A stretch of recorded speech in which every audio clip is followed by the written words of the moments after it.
क्यों फोन किया आपने?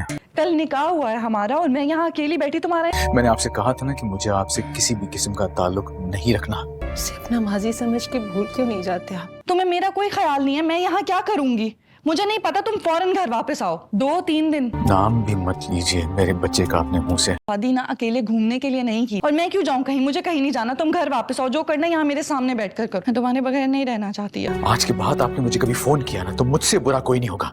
मर चुकी है मेरे लिए। क्या हम फिर से अच्छे दोस्त नहीं बन सकते? एक आप ही तो वाहिद दोस्त थे मेरे, आप भी खफा रहने लगे। ड्रामा सीरियल दो किनारे के आने वाले एपिसोड बहुत ही ज़्यादा इंटरेस्टिंग होने वाली है, क्योंकि आने वाले एपिसोड में बहुत ही जल्द मावरा और वलीद की शादी हो जाएगी। अब मजीद वलीद की दोनों बहनें अपने भाई को इस तरह दुख में नहीं दे सकती, क्योंकि इस छोटी सी बच्ची को अपने बाप के साथ इस तरह उसकी दोनों बहनें नहीं देखना चाहती। कायनात और आयमा इस बात का फैसला कर ही लेंगी कि अब वो अपने भाई की एक भी बात नहीं सुनेंगी और वो जल्द से जल्द मावरा की शादी वलीद के साथ करवा देंगी, क्योंकि दुआ अभी बहुत छोटी है और उसकी परवरिश करने के लिए उसके पास कोई माँ मौजूद हो। और ये काम कायनात और आयमा वलीद से छुप कर करने वाली हैं, क्योंकि अब शादी की बात वलीद के सामने ये दोनों बहनें करती हैं तो वलीद को दुख होता है ये बात सुनकर, साथ ही साथ उसे गुस्सा भी आता है। लेकिन वलीद कितना ही इस बात को टाल ले, आखिर उसकी शादी मावरा के साथ हो ही जाएगी और मावरा वलीद की जिंदगी में आने के बाद उसे वो सारी खुशियां देगी जिन खुशियों से वलीद महरूम हो चुका था दुरे शेवार की वजह से।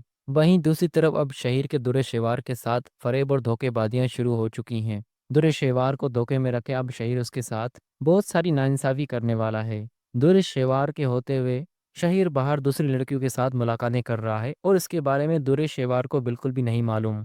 अब शहीर से शादी करने के बाद दुरे शेवार को धीरे धीरे सब कुछ पता चलता चला जाएगा कि उसने शहीर जैसे इंसान को अपनी जिंदगी में चुनकर कितनी बड़ी गलती कर दी। जब तक वो वलीद के साथ थी तो उसके पास सारी सहूलतें मौजूद थी, लेकिन शहीर के पास आने के बाद उसे दिन ब दिन धोखे मिलते चले जाएंगे और इसके बारे में उसे ज़रा सी भी खबर नहीं होगी, क्योंकि शहीर ने अपनी मोहब्बत का दुरे शेवार के सामने ऐसा जाल बिछा रखा है कि दुरे शेवार उस मोहब्बत के जाल में फंसी हुई है और शहीर की धोखेबाजी और मकाइयाँ उस मोहब्बत के जाल में वो बिल्कुल भी नहीं देख पा रही, क्योंकि शहीर ज़रा सा भी वक्त नहीं देगा दुरे शेवार को। जब भी दुरे शेवार उससे कोई फरमाइश करेगी, कहीं बाहर घूमने के लिए कहेगी, तो शहीर कोई ना कोई बहाना करके और दूरे शेवार को इनकार कर देगा, क्योंकि उस वक्त शहीर की किसी और के साथ मुलाकात होगी और वो दूरे शेवार की वजह से अपनी खूबसूरत मुलाकातें मिस नहीं करना चाहता, क्योंकि शहीर का दूरे शेवार के साथ साथ दूसरी लड़कियों में भी बहुत ज़्यादा इंटरेस्ट है और वो आए दिन किसी लड़की के साथ रेस्टोरेंट पे मुलाकातें करता रहता है